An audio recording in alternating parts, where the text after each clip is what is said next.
Bienvenue à toutes et à tous à cette nouvelle séance de Découvrir le cinéma. Aujourd'hui, nous vous proposons de découvrir Licorice Pizza de Paul Thomas Anderson, un film qui est sorti le 5 janvier dernier. Paul Thomas Anderson, dont le premier film Double Mise est sorti en 1996, a écrit, produit et réalisé Phantom Thread, qui est sorti en 2018, un drame historique qui se déroulait dans le Londres des années 50. Dans la veine de There Will Be Blood, qu'il avait réalisé en 2007, qui se passait quant à lui au Nouveau-Mexique au tournant du XXe siècle. L'action de Licorice Pizza, le 9e long métrage de Paul Thomas Anderson, est également situé dans le passé, dans les années 70. Le titre du film, qui signifie littéralement pizza à la réglisse, est en fait le nom d'une boutique de disques que l'on trouvait dans le sud de la Californie dans les années 70. Par extension, c'est un terme d'argot qui désigne un disque vinyle, un objet de consommation courant à l'époque et qui est revenu en force ces 10 dernières années. Le titre et ce qu'il signifie ne se réfère pas spécifiquement à l'histoire du film, mais plus à son ambiance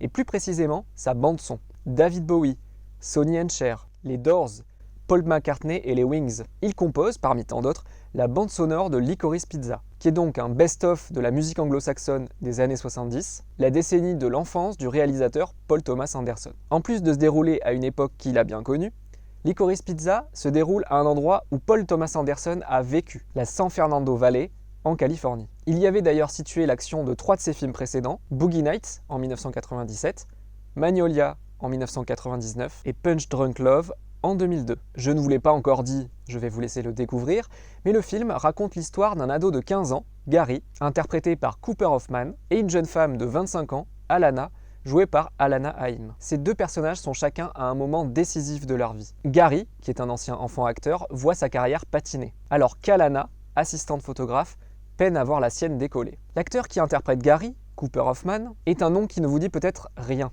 mais il n'est autre que le fils du regretté Philip Seymour Hoffman, décédé en 2014, et qui était l'un des acteurs fétiches de Paul Thomas Anderson, avec qui il avait tourné 5 films. Licorice Pizza, le film que vous allez voir, il va vous être projeté en numérique, comme tous les films que vous voyez au Cinéma Rex de Sarlat depuis plus de 10 ans. C'est-à-dire que le projecteur qui est situé derrière vous ne passe pas une pellicule devant une lumière, c'est désormais une sorte d'ordinateur qui gère tout ça, les films étant stockés sur des disques durs. Et si la plupart des films sont aujourd'hui aussi tournés en numérique, certains réalisateurs résistent et utilisent de la pellicule argentique. Et c'est d'ailleurs le cas de Paul Thomas Anderson. Licorice Pizza a été tourné en 35 mm, un format de pellicule relativement répandu avant l'arrivée du numérique. Avant Licorice Pizza, tourné donc en 35 mm, Paul Thomas Anderson avait utilisé une pellicule plus rare, le 65 mm. C'était en 2012 avec son film The Master, qui était le premier à avoir été tourné dans ce format depuis Hamlet de Kenneth Branagh en 1996. La pellicule 65 mm n'est pas un format